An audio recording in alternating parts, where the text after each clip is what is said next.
From an old church populated by tangible ghosts to a prison of unspeakable suffering, today we look at the creepiest abandoned places.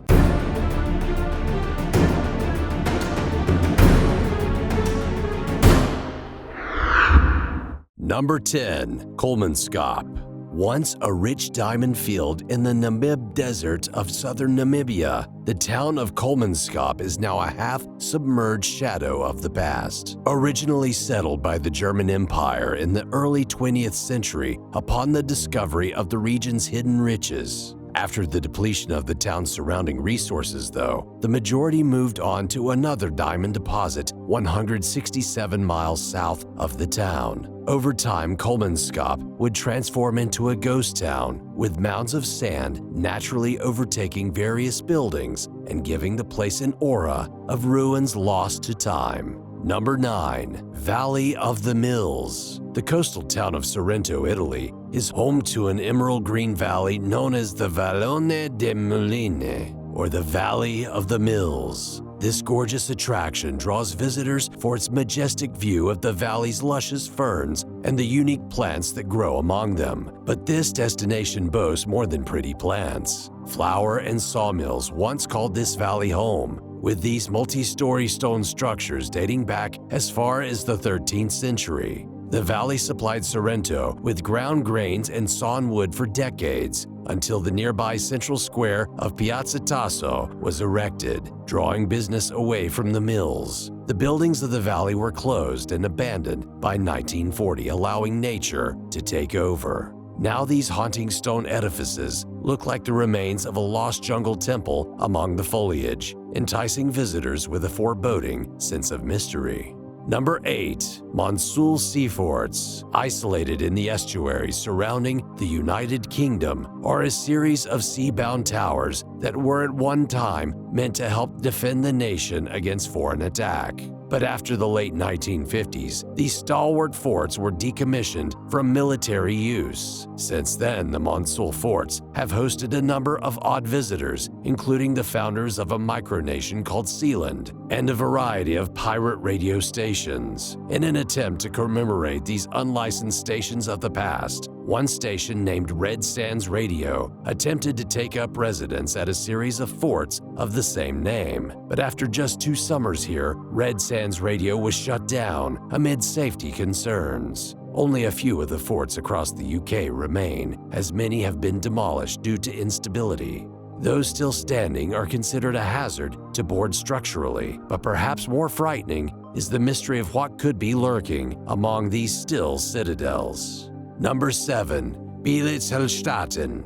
Nearly 60 buildings compose the legendary Soviet hospital complex known as Bielitz-Hellstatten. Historically, this property served various military causes. It was originally meant to be a sanatorium for the Workers' Health Insurance Corporation of Berlin, but would be taken over by the Imperial German Army in subsequent years amid international turmoil. Then, in 1945, the Red Army would take the hospital to serve Soviet forces for the next 5 decades. Well after the fall of the Berlin Wall and the reunification of Germany, it wasn't until 1995 that Bielitz-Hellstatten was opened once more to public interest. A few of the hospital wards were taken over by private parties, utilizing the centers for neurological rehabilitation and Parkinson's research. The rest of the complex, though, remained abandoned and unsecured. The ghastly ambience surrounding this old military hospital is so spooky that the location has earned a spot in films like 2002's The Pianist, and even a music video due to its tendency to emanate an air of dread. Number 6. Czech Ghost Church. Plagued by sporadic fires since its creation in the 14th century, St. George's Church in the village of Lukova has a long story of unfortunate catastrophes. After years of rebuilding, the final straw came when the roof collapsed in the middle of a funeral service in 1968. From this point onward, the local congregation would refuse to enter the church under the impression the building was undeniably haunted. Instead, they would opt to hold service outside, away from the supposedly cursed structure. This creepy case didn't attract much attention as Czechoslovakia was still under communist rule at the time, and that system didn't exactly mesh well with religion. The church fell victim to looters and vandals that stripped the building of most of its possessions as the walls slowly decayed. There it sat in the forested area surrounding Lukova until one art student had an idea for how to give the church new life, sort of. As an ode to the supposedly haunted building and the harrowing history of the region, Jakub Hadrova went on to sculpt 30 ghosts based off of piers he used as models. These sculptures now checker the pews in the church, their spectral forms sitting creepily cloaked, drawing visitors from all over and bolstering the local Lukova economy. Number 5. Chateau Miranda. Like something ripped from the pages of a fairy tale, the Chateau Miranda stood tall behind the trees of its courtyard for decades before being abandoned in 1991 due to mounting maintenance costs. Originally designed in 1866 by the architect Edward Milner, the construction of this majestic castle wouldn't finish until 1907, nearly 23 years after his passing. As a stone hallmark of Belgium, the Chateau Miranda would serve the wealthy family along with creating a storybook landscape for local Belgians at large. But by the time the mid-1940s rolled around, this fortress found itself in the middle of a skirmish at the Battle of the Bulge, leading to a seizure of the property by German forces.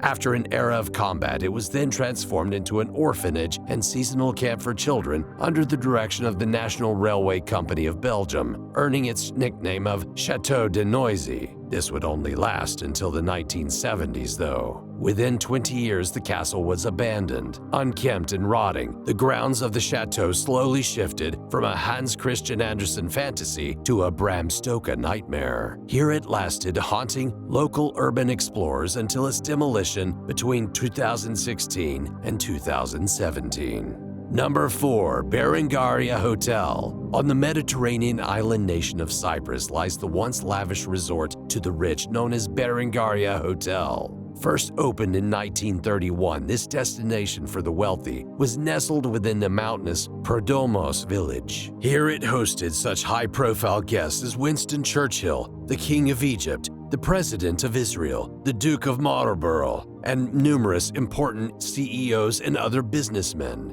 The estate featured amenities like a casino, a nightclub, and state-of-the-art furniture, entertaining locals and travelers alike for nearly 53 years. The hotel fell into disarray after the passing of its owner, who left it to his sons. Local legends say all three of the heirs would perish under mysterious and suspicious circumstances, leading to its closure. Since then, tales have swirled of the hotel being haunted with claims of ghost sightings and the sound of screams echoing out of the Berengaria Hotel late at night. Number 3. Eastern State Penitentiary. The pinnacle of criminal reform in its heyday, Eastern State Penitentiary stood tall as both the most expensive and largest public building ever constructed in America. From 1829 to 1971, this prison operated as the model penitentiary in the nation, with more than 300 prisons around the world following its lead. This institution famously held criminals like the bank robber Willie Sutton and the notorious gangster Al Capone, while also attracting writers like Charles Dickens and Alexis de Tocqueville for visit for inspiration. A spirit reformation process was exercised on prisoners, instituted by the Society for Alleviating the Miseries of Public Prisons, led by Philadelphia's Anglican Bishop William White. But along with this publicized religious salvation came a hidden nightmarish damnation by way of torturous punishments dealt for infractions. These included extreme isolation, being doused with freezing water in the winter, having one's tongue chained to their wrist, and worse. The ghoulish halls of this building are now on display as a museum, with audio-assisted tours and scavenger hunts taking place in this once miserable prison.